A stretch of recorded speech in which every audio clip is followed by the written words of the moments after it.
All right, everybody, welcome back to Hour 2 of Researchers on a Mission. That's right, ROAM Radio.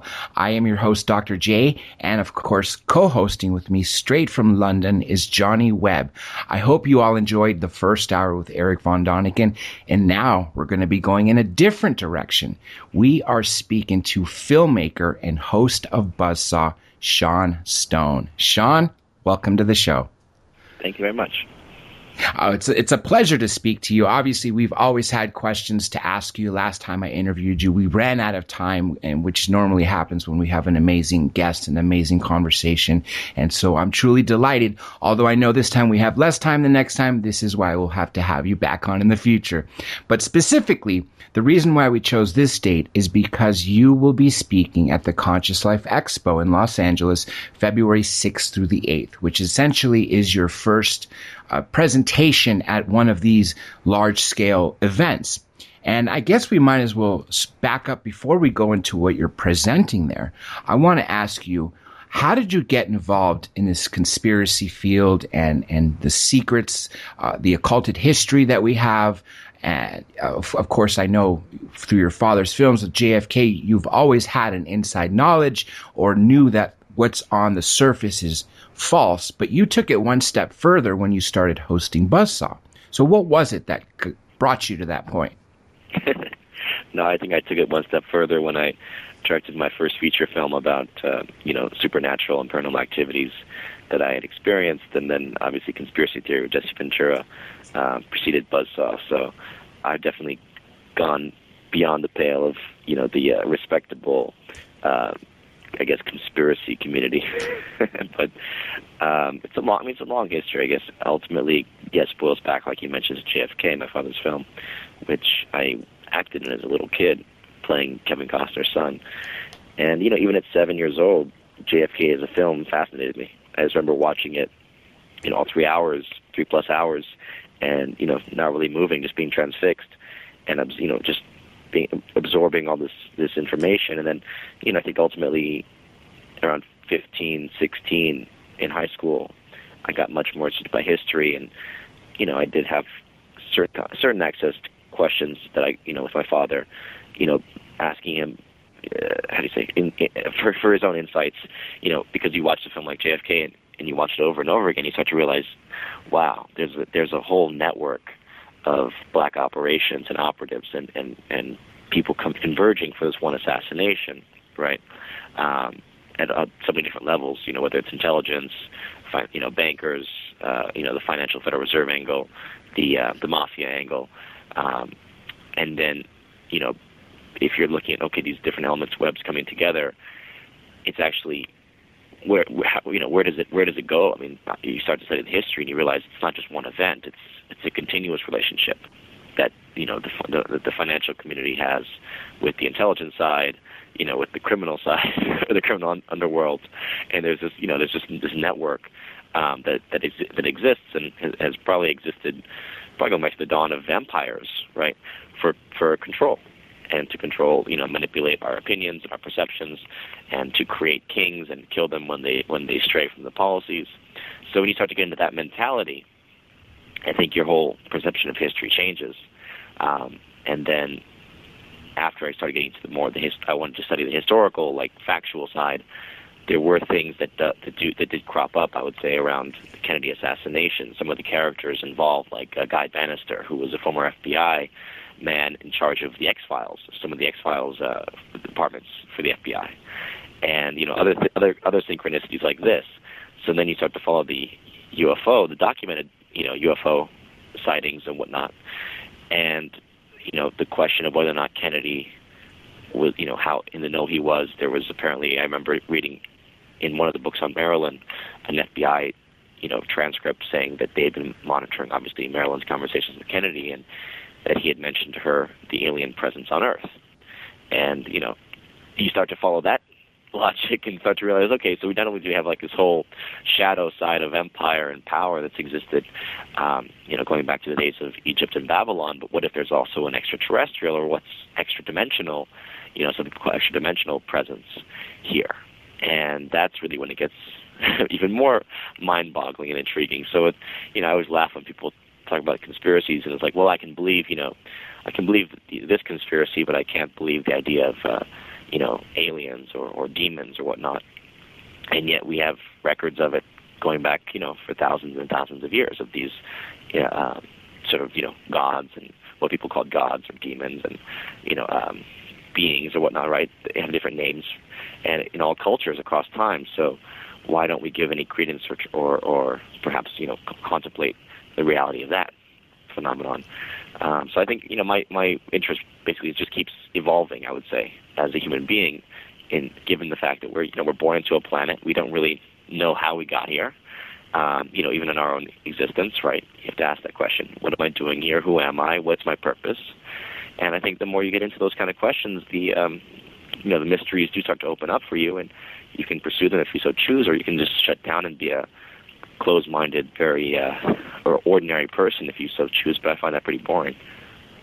I would have to second that motion. If you just sit there and let those conspiracies go by and you don't look down the rabbit hole and open up your mind to what's actually out there, you're right. You're just considered a sheeple, and you're never going to wake up to the true reality. And one thing I really liked what you said is, how can some people believe in one set of conspiracies yet say, well, this is too outlandish? But the problem is as you mentioned, once you go down the rabbit hole, you'll see all these interconnections. And especially, as you mentioned, in our history, whether it be the Bible or the other holy books of other religions, there's always a reference to angels coming from the heavens above, or gods, or leprechauns, or demons, or whatever it may be. And I think they truly are all connected. Now, you mentioned age 7, you were in JFK. As a matter of fact, it's ironic you said you acted in it, because I didn't know that until recently when I saw you were Kevin Costner's son, as well as Natural Born Killers. You played Mallory Knox's brother. But with that being said, what was your turning point? Did you already assume from age 7 that the world is not what it seems, or was there something further that came in your adult life that made you go even further down the rabbit hole? I mean, like, when you're 7 years old, I don't think you even understand what that means. What is the world? You're not really, concerning yourself too much with, the printing of money, or even dealing with money per se. I was very much into my, childhood at that point. I didn't have to, thankfully, have to concern myself with, working at like a very young age, or, worrying about where I was going to get my next meal from. So there was no need at that point to even be cognizant, let's say, of the world beyond, your childhood friends and school, and basically, the basic existence, right?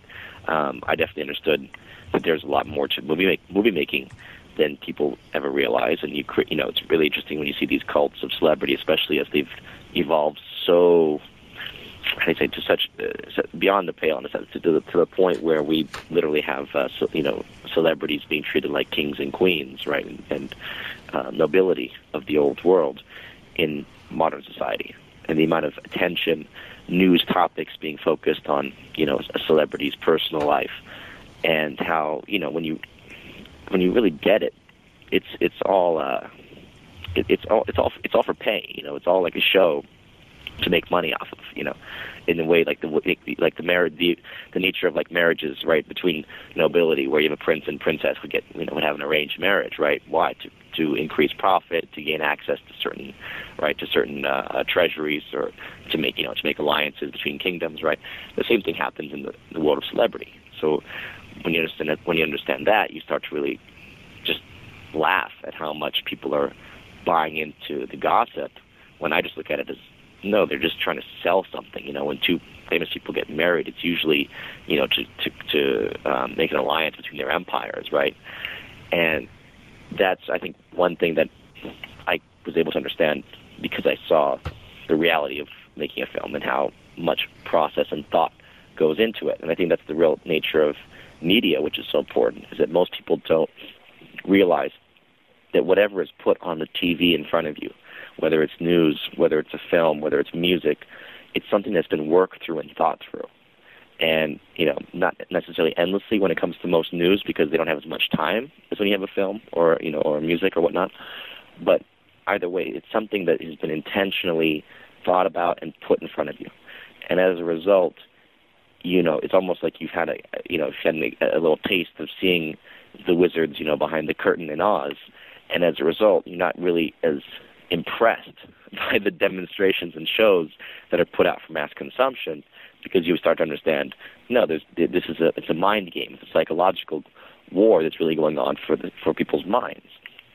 And it's a question of where their energy is going to go, which usually their energy is money, right? That's the key form of energy in our planet at this moment that we all think about, is money, as opposed to, there's also obviously the energy of powering our vehicles and our lifestyles, but then there's also, I believe, a spiritual energy, which is even more valuable. And the Eastern traditions talk about like a chi, right? Your breath, your vital energy as a being, and that's something that we've kind of, in the material realm, we've lost touch with, and we've lost track of, because we've been focused upon the money energy side of things. That's a fact to me, because I think for thousands of years, people knew about their roots. They knew where we came from. Almost every known civilization talks about getting wisdom from the star people and all those other entities. And there's always a reference from a chariot from the sky, chariots on fire, or flaming shields, and you name it. It's all throughout history. But you're right. At some point, we lost that ability to connect with that spiritual side. And I don't think it's on accident, more so that it's on purpose.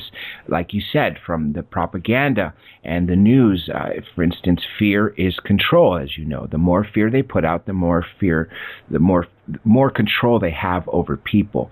Now, you mentioned clean energy and other sources that we could use. And to me, what it seems is that we've always had an ability to use other sources, but the reason we keep going back to fossil fuels is because they can control it.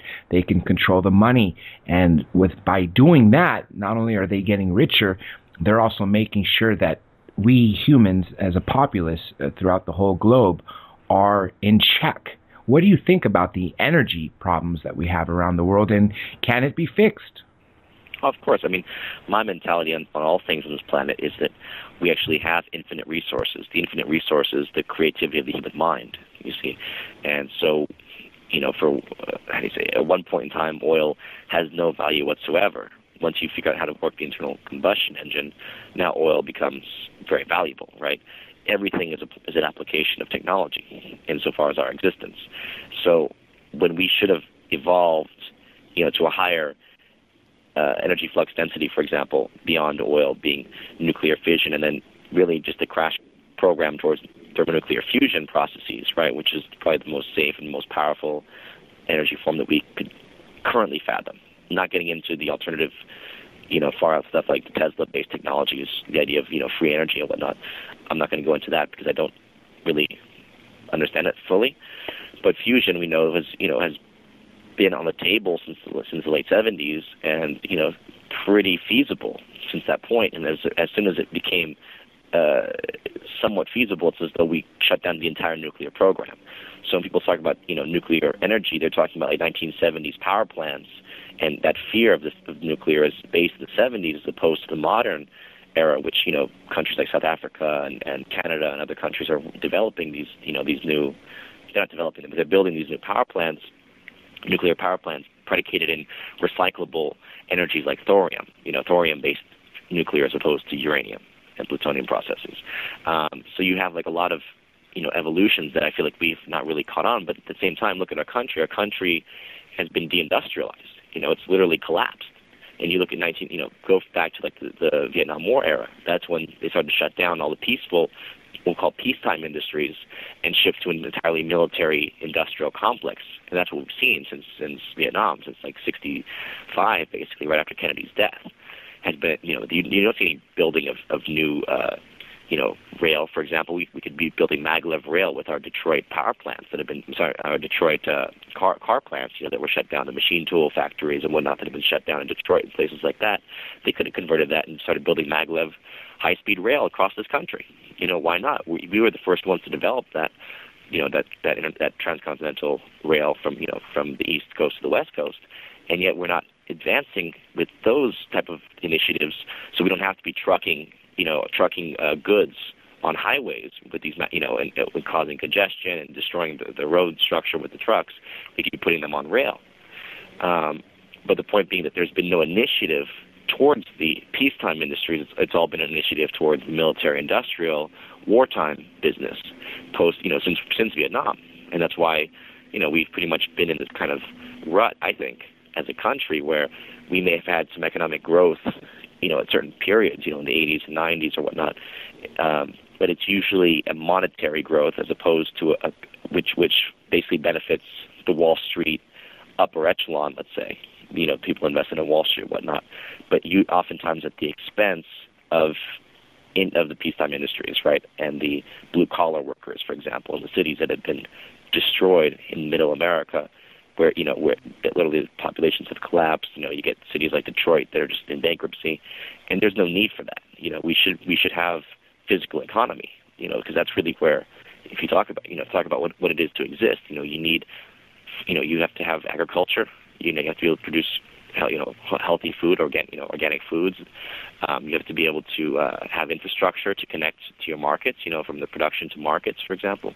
And, all these things require energy, obviously. So this would be how we could have developed as a country, and we could be booming economically right now. We could be able to absorb the new immigrant populations. But instead, we're in more of a collapse mode that, gets masqueraded because of the value of the dollar. But this is also a lot of trickery because of the fact that everyone is forced to utilize the dollar. So every transaction with oil is predicated on using the dollar to buy oil. So every country in the world has to purchase dollars if they want oil, right? So that's the trick of it, how the dollar basically maintains its strength. And I think it's very much a fiction. If it was, if we were just any other country, if we didn't have the military presence around the world, if we didn't have the monopoly over purchasing of oil through the dollar, we would have collapsed by now, I think. One thing that I always confused or angered about is 150 years ago when we started using cars for the first time, before Ford built the Model T, we were using steam engine cars, and then, of course, I was going to mention that too. Yeah, so go ahead. Then the internal combustion engine. Why, with all these amazing technologies that we've developed over the last 150 years, are we still using technology going back to 150 years ago? And it goes back even further than that, because if you think about the Chinese rockets that they were launching 1,000+ years ago, it's the same idea. Burning chemicals for propulsion. Yeah. Well, I mean, also like the windmill, for example, the idea of the environmentalists wanting to go back to the windmill. It's like, come on, this is 16th, 17th century's technology. Let's evolve. The problem is you have an elite mentality that believes that there's too many humans on the planet. They want to wipe out half to 2/3 of the world's population. They don't want people to advance scientifically to have access to knowledge. It's just an elitist, way of thinking. And it does, I think, boil down to control and money. Because look, when you create conflict, right? When you create tension, people, those states that are in a state of war or in a state of tension are dependent upon the higher power, right? For access to weapons, for access to foods, you name it, currency. I mean, the point is that you're in a state of dependency when you're in a wartime state. Right, you're not self-sufficient, and the big policy. I mean, this is what I studied at Princeton in my New World Order thesis, was the policy of the British Empire at the end of the 19th century, late 1800s, going into the early 20th century, was they knew the empire was collapsing because they could not keep a military presence in a quarter of the world. That's how much Britain had. I mean, England ruled a quarter of the planet, landmass-wise, right? And, how much are we talking about? Just landmass, talking about natural resources. I mean, it's a tremendous amount of power. And they said, look, we don't have the personnel to do it. We can't. We lost the Boer War, in a sense, because we just couldn't sustain a conflict here. And this is just one country. This is South Africa we're talking about. And what happens if war breaks out all over the empire? We need to be less stringent. We have to be more informal in our control. We have to educate the leaders of the countries that are part of the British Empire, right? We have to bring America back into our fold. We have to bring America back into the imperialist mentality of Britain. America right now wants to be a revolutionary free country, right? No, we have to bring them back into our mindset. And so what the British Empire did was to basically take all these elite and bring them over for Rhodes scholarships at Oxford, and basically train them in the imperial mindset.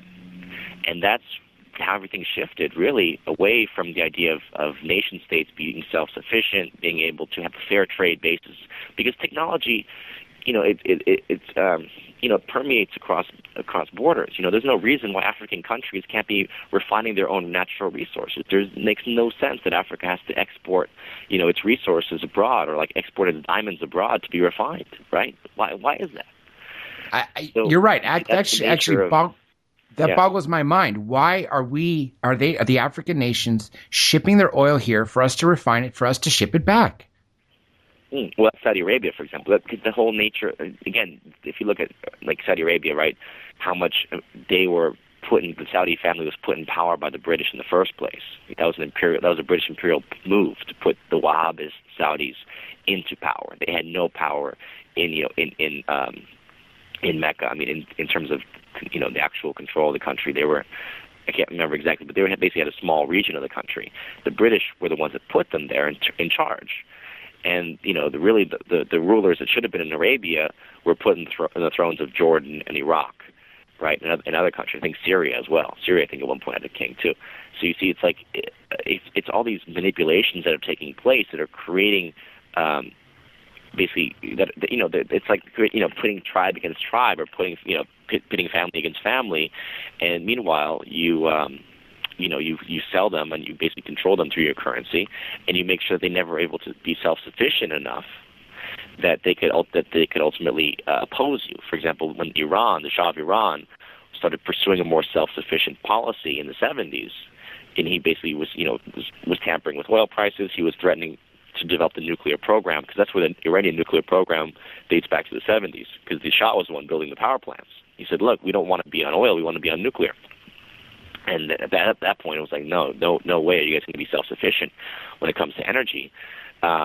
So that's basically when he got ousted. And I think it was a lot of shenanigans. I don't think it was organic that Khomeini came to power that rapidly and with such a cohesive force. I mean, it's kind of, look at the Russian Revolution as well. There's a lot of Wall Street financing involved in that revolution. So the point being that these things don't happen by chance. It really is about, at the end of the day, I think it's about a lot of financial dealings that take place, and whether or not we entirely understand the situation or not, we have to understand that there's money that's ultimately flowing back to the people in power across this planet. And who they ultimately are, if we call them the Illuminati, if they're actually bloodlines, families, that's really the big question, right? Is how old are these rulers? Do they go back to Babylon and Egypt? I'm not necessarily convinced of that, but I do feel like there is this kind of dynastic quality of some of these families that they date their wealth and their crest back to like the 1200s and before. So it's pretty old if you think about the lineage. And this is exactly why they marry amongst each other and always marry another royal family, so they can keep those same bloodlines. As a matter of fact, there was a great little YouTube split that I watched a few years back, where essentially it was talking about the Bushes related to Queen Elizabeth, and even when George W. Bush ran against Kerry, they were distantly related, through marriage as third cousins or something along the lines of that. So it always comes down to those elite having the same bloodline. Now I want to go back to something. Two things. I'm going to go back a few minutes, and then I'm going to come back to something more recent. You said the Honorable Paul Hellyer, former Defense Minister of Canada, graces us with his joining these airwaves fairly often. And one of the things he said last time, he said during World War II, all the places that were able to create cars, manufacture cars or clothing or anything, was switched during the war effort to help the military. Why can't we take the defense contractors, such as the people who manufacture tanks and other things for our military, and start using them for humanitarian purposes? And it all comes down to what basically you said: money, debt, elasticity, and control. Would you agree? Yeah.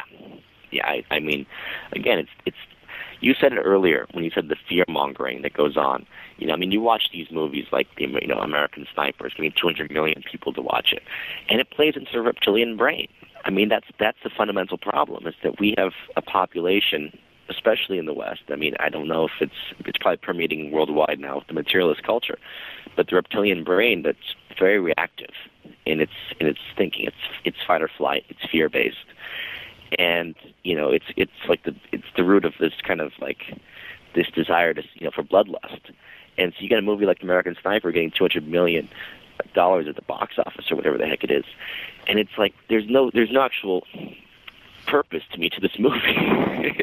It's kind of a sickening thing to watch, but just like Fox News is sickening, and yet it stimulates people in the sense of, yeah, let's I'm angry, I hate that guy, I want to kill him, I want revenge, let's go get him. And that part of our brain is being fed constantly by, especially by the mainstream news, by a lot of the films that are being put out. You name it. It's like the nature of our reality right now is not predicated on any kind of morality. There is no basis of morality.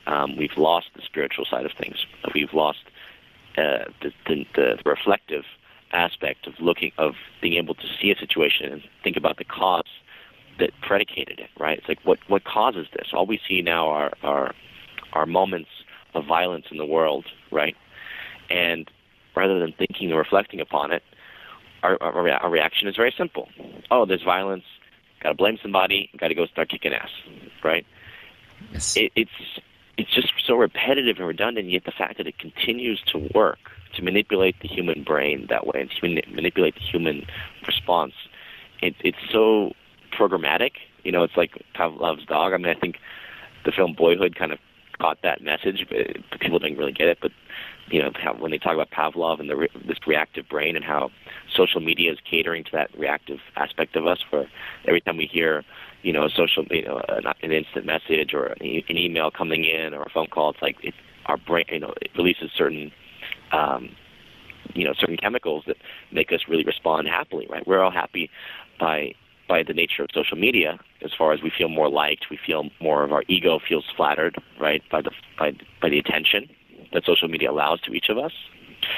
And as the ego, basically our ego is being swelled by the nature of social media and the fact of, I can watch whatever appeals to me, I can just be more in my own world, in my own bubble. We're simultaneously losing this empathy that's necessary, this interest in the thoughts of the deeper thoughts of someone else, let's say the deeper feelings of someone else. It's like it becomes more self-oriented, less other-oriented. So I think there's like a very slippery slope we're on right now, where we can use social media to talk about issues and to kind of hopefully create, utilize the Facebook and utilize these tools to create empathy and understanding between peoples across cultures and across, borders, you name it, ethnic groups, religions. That's the positive side. But the negative side is the fact that we are being more and more catered to the me generation, the iPhone, right? And the ego is being stimulated. And that aspect of ourselves, obviously, is where this fear-based programming is most effective. And it's causing us problems. I want to actually come back and I want to comment on those things, but I do have a question that just came in via chat. It says, ask Sean if he had seen My Pet Goat 2 and what did Sean make of it? I think, was there ever a Pet Goat 1? I can't remember. Or was it just always Pet Goat 2? I've never seen one. I've never seen part 1. Okay. So I was just curious because I couldn't recall if there ever was a part 1.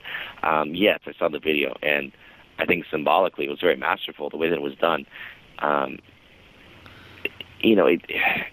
Ideally, it gets people to start to think about the nature of synchronicity, which is really a true language of the universe, to think symbolically, and start looking at events, films, TV programs, start to see that what is behind it, like what is coming through here, what is, use your intuition, use your psychic sense, and that's something that has to be activated if we're going to survive, is to start realizing, utilizing that which is in our innate nature to, basically, going back to the origin of mankind, but it's like being able to go into that dream time, being able to go into the different parts of our brain as they activate and hopefully open up.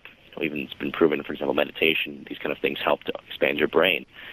But the point being that the more we can expand and be receptive, we can pick up on what the universe is showing us and telling us at all times, and how much this really is a subjective reality we're living in. There is no objectivity in this world. There's a subjectivity, and we need to trust that instinct and go with that intuition and follow it.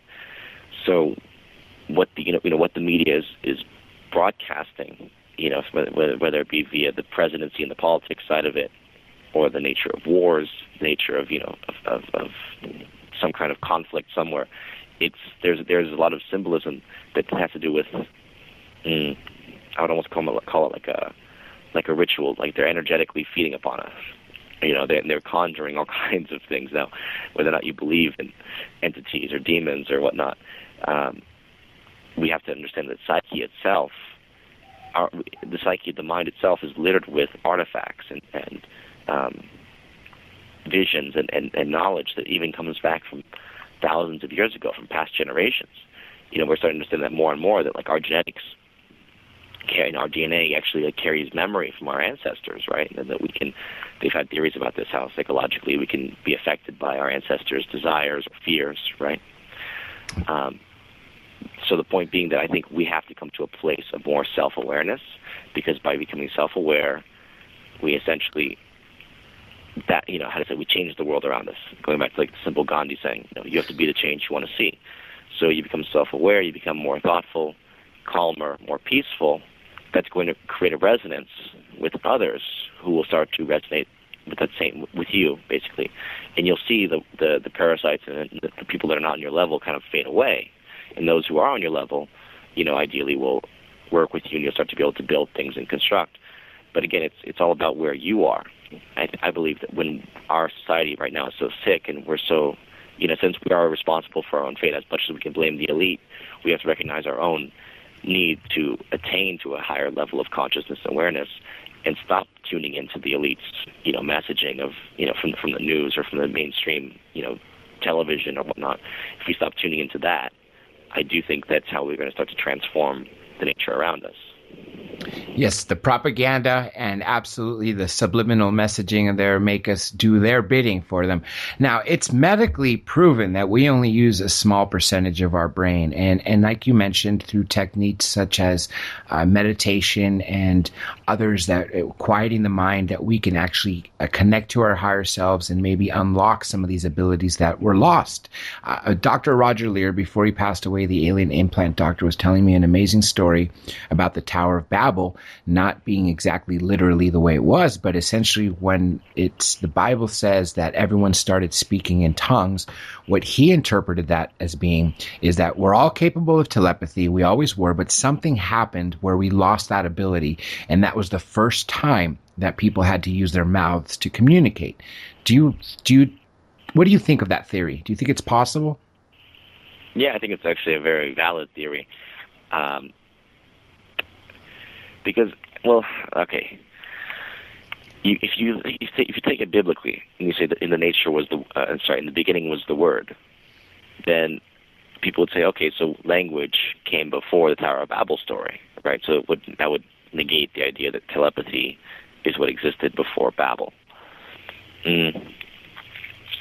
But again, word is simply vibration, right? That's right. It's frequency, and so it's basically trying to tell us that all existence first comes from although we see and perceive an existence, first comes from that which is invisible. All that we create first comes from the thought.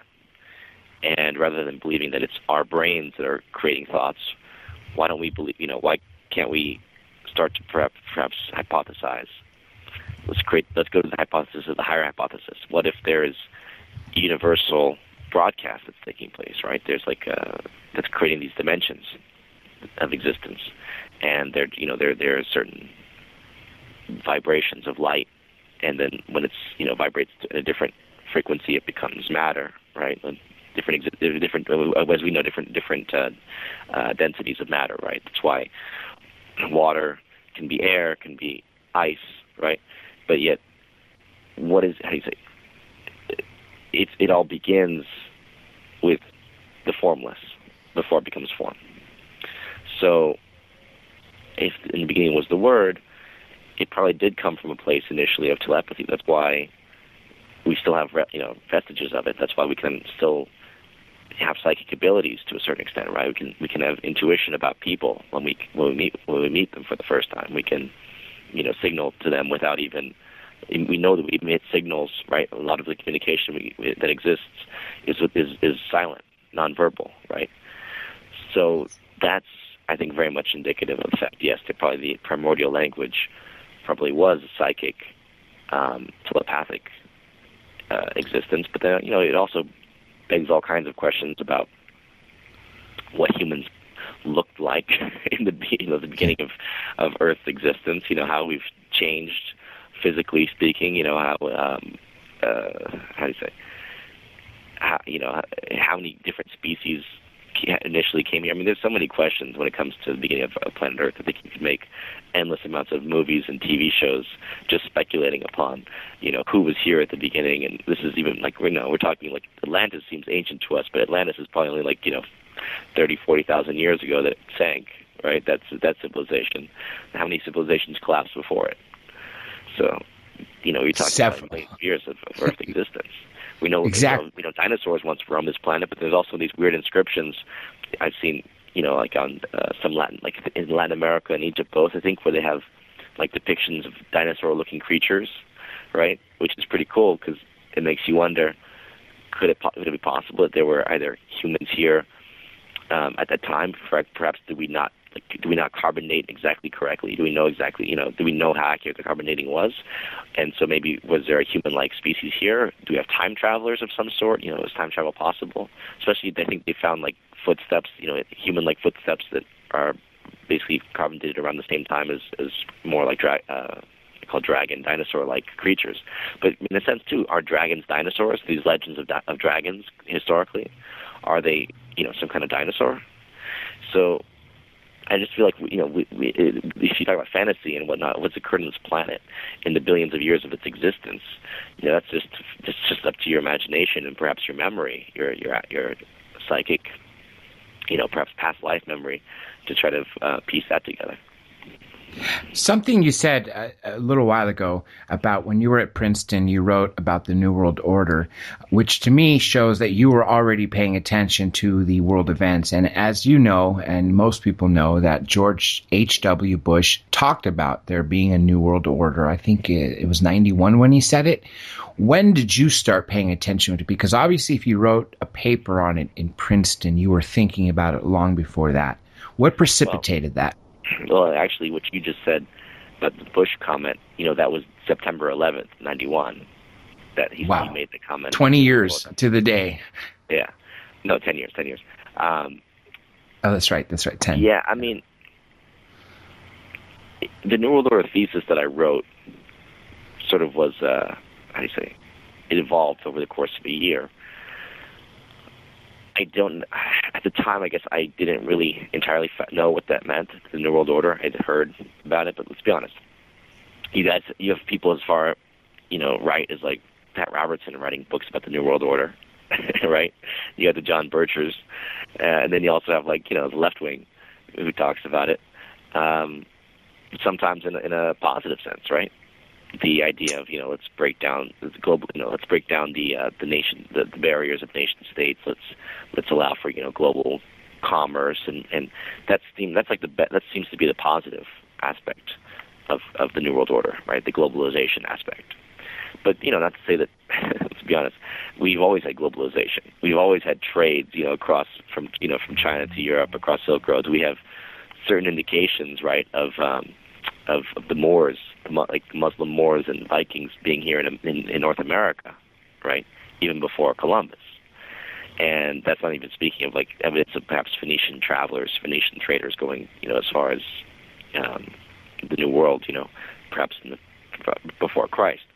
So I think globalization is kind of it's a false it's false, but it's a little bit of a put on that all of a sudden we've reached globalization because we now have airplanes. Whether or not we did have airplanes in the past and rockets, we do know that there's always been trade globally, right? Yes. So when it came to the New World Order thesis, I was looking into the mentor to Henry Kissinger, who was William Mandel Elliott, a professor of politics at Harvard for about 40 years, and he had trained, people like Kissinger, and he taught Kennedy, and he was much more of a mentor for people like Sam Huntington, the Bundy brothers, remember McGeorge, and who was his brother? William, I think. So he just had a lot of influence when it came to politicians, but he was also very friendly with some of the Rockefellers, and involved with a lot of those foundations. So that's when you start to look into the ties, and Eliot himself had been trained in England as a Rhodes Scholar. So I started reading. I think the best book to look at is Tragedy and Hope by Carroll Quigley, because here's a Georgetown professor who Clinton praised, at his funeral, had taught him. And Quigley basically started talking about the open conspiracy that was this financial elite who were mostly predicated out of the Anglo-American bloodlines, right? And believed in that idea of a English-speaking union between America and England, and believed in the British Empire being continued through America. And he just talks about this very, matter-of-factly. So that was kind of, I think, the best intro for the New World Order as far as, people to understand that the empires never die. They just take more informal names, right? Like the British Commonwealth sounds much better than the British Empire, right? So that was kind of like my beginning into this thesis.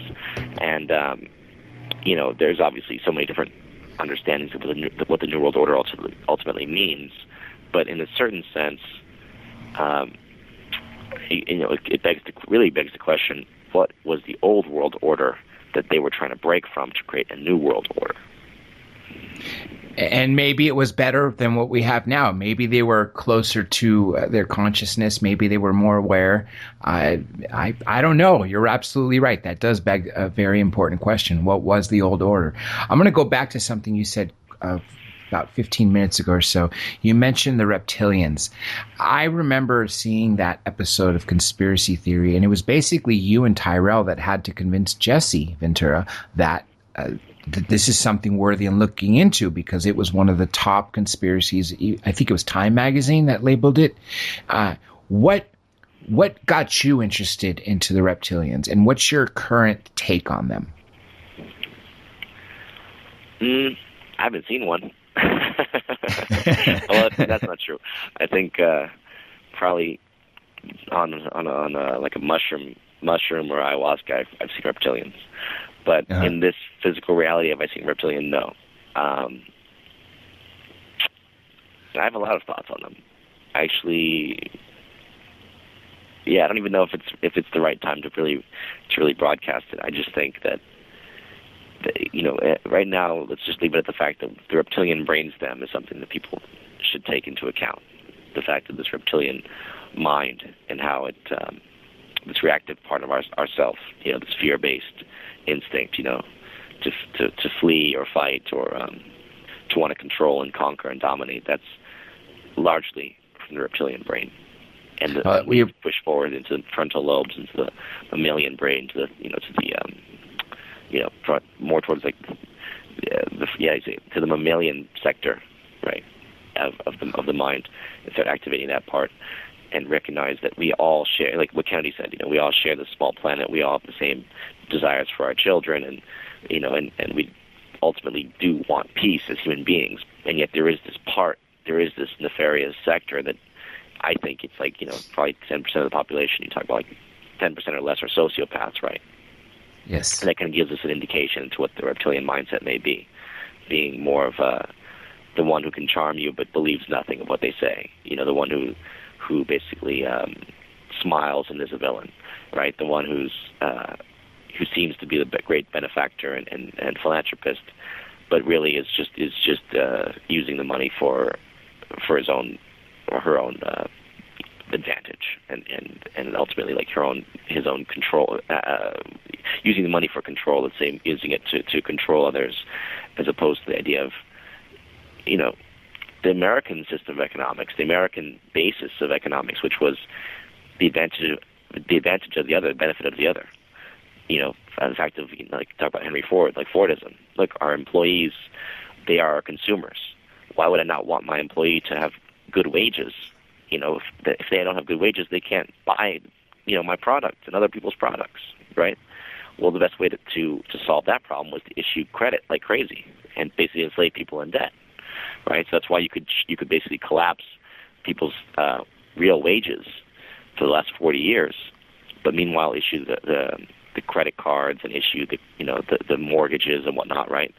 Without them needing to ever pay it back. That was always the policy of the banker, right? It's like, I don't really care if you ever pay it back. I just want to make sure you always pay you just pay your interest, right? And you keep making payments. That's all I care about.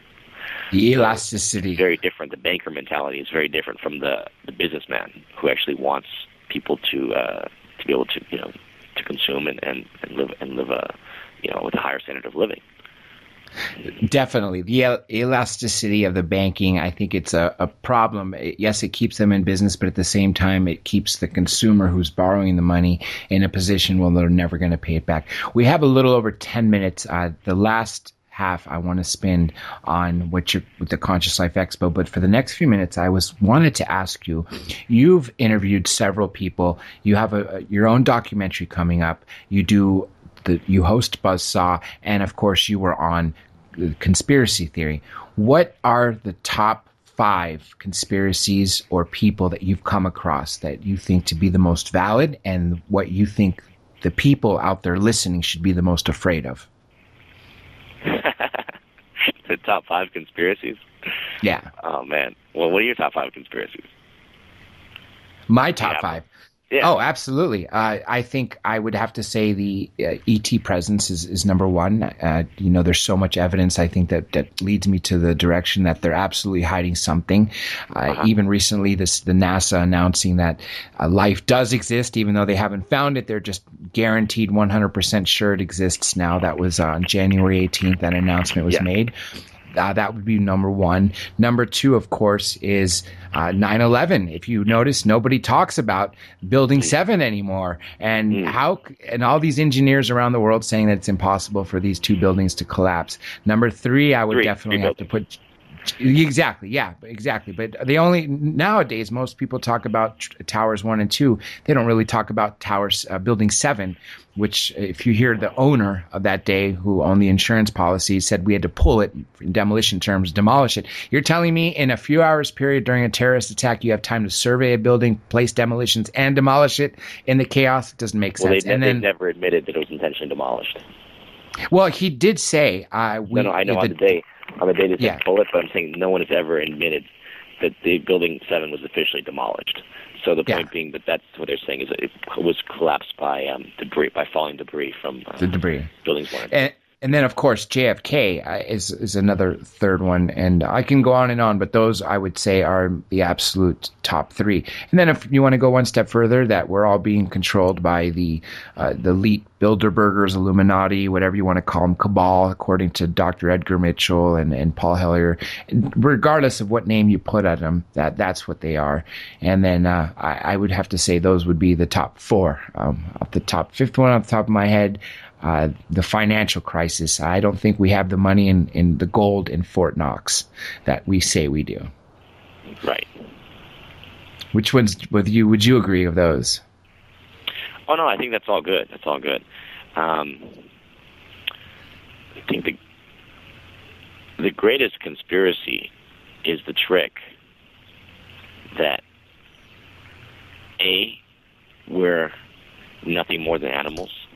Human animals on this planet kind of, evolved from monkeys just by some, magic leap of evolution, from monkey mind to man mind, right? So it's all just an accident, that we're here by accident, basically, on this little rock, and we have no significance. This fundamental conspiracy against the meaning of man. And I think this applies across many dimensions.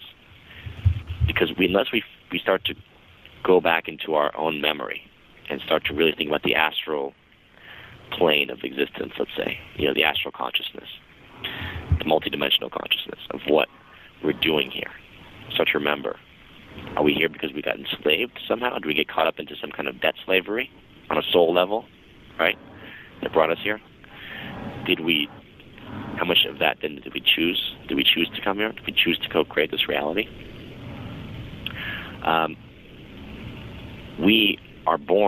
We're supposed to be born free on this planet. And going back to, was it Rousseau, like man is born free and everywhere he's in chains? It's like we've imprisoned ourselves. So I think the great conspiracy is just the fact that we really don't know who we are.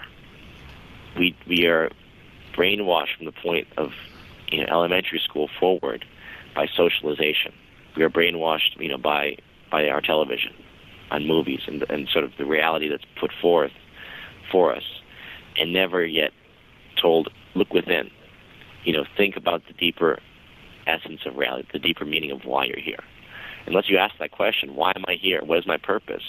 Then you're lost in life. So I think the great conspiracy is the focus, in that sense, the focus on a material, random tradition, let's say, right, of human evolution, of the randomness of existence, the entropic nature of reality, that we're all just destined for death anyway. This universe, it freaks you out as a kid. People tell you, the sun is going to stop, shining one day, and the universe is going to come to an end, and it's going to come and end in heat, and either a heat death or a cooling. But either way, the universe is expanding, and at some point, it's going to basically, the lights are all going to go out. Right? There's an end, and that mentality is very scary. So that all plays into the materialist reptilian brain that's predicated in scarcity, that believes because things are scarce and resources are scarce, I have to fight to survive. I have to, claim what's mine. I have to basically try to seize and control, as opposed to flowing and being existent and being one with existence. Let's say in unity with the environment around me. With not even just like from the point of view of don't litter, but just from the point of view of we are all made from the same stuff. We are made from the same components as the soil and the trees. It's like it's all very it sounds all very like hippie, but actually that's the nature of this reality. It's infinite. So we need to stop thinking in limited resource, scarcity ways, and start thinking about the infinite nature of mind.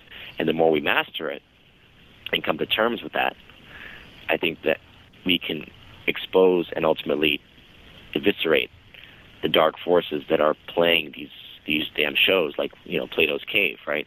They're playing all these shadows on the wall, and we're watching the shadows, mesmerized, excited, fearful, but never realizing that it's all just a show. There is no reality to it. Yeah, I second that motion. I think it is very important for us to look into where we came from and what our purpose is, and that all leads to self-awareness. And I believe in there's that global consciousness. Now we are running close on time. We got a little over 3 minutes left, so I wanted to start asking you, what can people expect to see from you at the Conscious Life Expo? I don't know. I really don't know. I'm honestly just going to be there. And, I hope there's a good turnout of people because, I always enjoy Q&A and I enjoy discussions. I don't really like presentations when I don't have if I don't have a film or something to present. I'm not here as a researcher. I'm just simply going as a human being that's looking to engage with others, and hopefully, we'll stimulate some interesting conversation. You're doing something with Dean Ryan. Am I not mistaken? Yeah. Can you tell us a little bit about that? What he's doing? Again, I really don't know.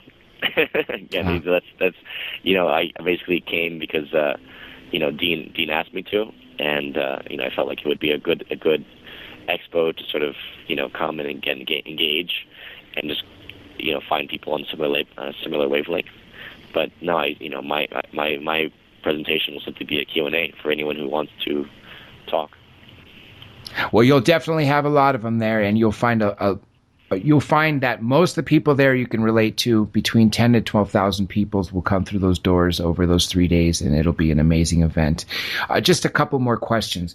What was the one? Obviously we talked about several little points in your life, but what was the one turning point that you can label that you basically woke up your inner self?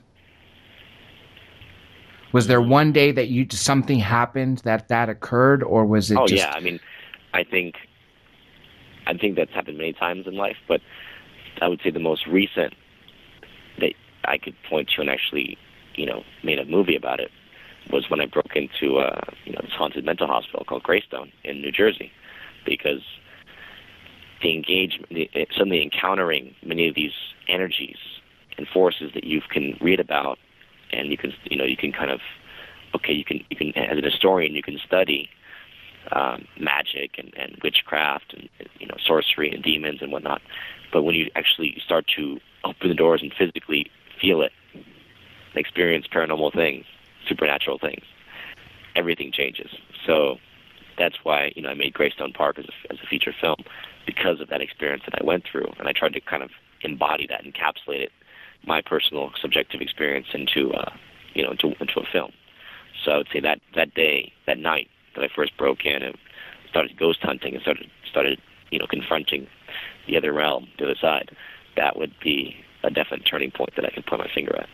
Obviously, everybody, I hope you truly enjoyed. This is the one and only Sean Stone. I do have one final question for you. What is next for you? What can people expect to hear about you or from you in the next year, 5 years, and decade? What are your plans? Well, honestly, I'm not going to broadcast anything, because that's all, I think that's left between my own psyche and God.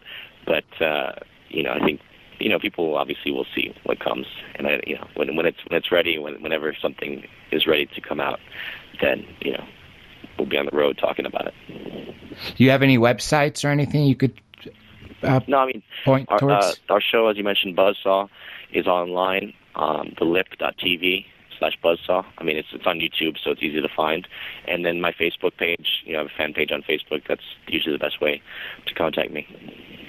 Wasn't that an amazing interview with both Sean Stone, Hour 2, and, of course, Eric Von Däniken, Hour 1? Johnny, what did you think? Well, I thought they were both very, very interesting. I wish I'd had more opportunity to put questions to them, but when they're on a roll, they're on a roll. And, it's very difficult to do that. But, what do I think? I think that the people that are coming on this show are speaking their mind, just like Sean, the last guest there. He spoke his mind, he's open-hearted, he's awake, he's spiritually awake. He's not giving anything away because he's still exploring, So as far as I can see with Sean, he's going to be an interesting man to watch in the future. But Eric Von Däniken, I've always loved what he says. I've followed him for many years, and I feel that what he offered here this evening is another insight into the glorious understandings of what's going on. What do you think, Johnny boy? You took the words out of my mind. Sean Stone is definitely someone people need to pay attention to. A few years ago, you didn't even know that name unless you watched Conspiracy Theory. Years before that, he was non-existent unless you went to Princeton and met him there, or wherever he went to high school. Now he was really making a big name for himself, both with Buzzsaw, speaking at Conscious Life Expo, and so much more. And then going back to Eric Von Däniken, he is the father of the ancient astronaut theory. He is the person that first postulated before Zecharia Sitchin that we were visited. Again, this was such an amazing interview. There is going to be so much more from Sean to come. Everybody out there listening, believe us, they will both be back. As a matter of fact, Eric Von Däniken just confirmed that he will be back right here on our show in end of May. And let's just tell everybody else who else is going to be coming on soon. Of course, the godfather of ufology, Stanton Friedman, someone who is a very dear friend to both me and Johnny Webb, and that is the Honorable Paul Hellyer, former Defense Minister of Canada. Also, someone else on ancient astronaut theories and ancient petroglyphs and other things, Michael Tellinger, as well as Grant Cameron will be joining us yet again. So many more, including Betty Andreasen, which is her maiden name. She is now Betty Luca. Her and her husband, Bob, will be joining us and speaking about the Andreasen affair. So much more. Everybody can see the calendar at Dr. J Radio Live. Again, drjradiolive.com. Follow us at Twitter at Dr. J Radio Live. Also, Instagram, Dr. J Radio Live. Same thing, Facebook, Instagram, Tumblr, Flickr, all the media accounts are all under one name, DRJ Radio Live, as well as the YouTube. And again, this is your station, people. This is the show that is for what you want to hear. The requests that we have, and we take them seriously and we put them on because you, the people, ask for them. So with that being said, reach out to us anytime you want, and we will go from there. Again, this is Dr. J and my co-host Johnny Webb, and we are signing out of Rome Radio. Have a good night.